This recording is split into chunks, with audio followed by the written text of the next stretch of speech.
বন্ধুরা, আজ আমি তোমাদের দেখাবো ল্যাংচা বা পান্তুয়া কিভাবে তৈরি হয়।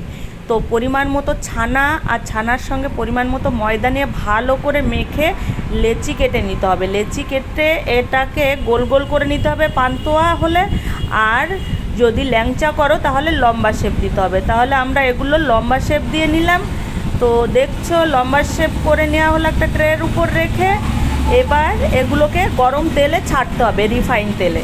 তো তেল অলরেডি গরম হয়ে গেছে, গরম তেলে ছেড়ে দেওয়া হয়েছে। আলতু হাতে নাড়াতে হবে যাতে এগুলো ভেঙে না যায়।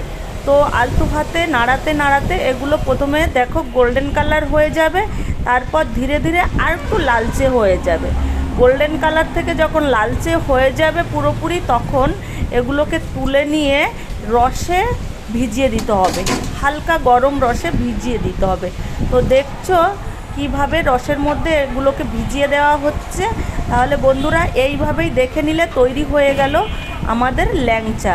তাহলে যদি ভিডিওটা তোমাদের ভালো লাগে অবশ্যই সাবস্ক্রাইব করো নতুন বন্ধুরা, আর লাইক কমেন্ট শেয়ার করতে ভুলবে না।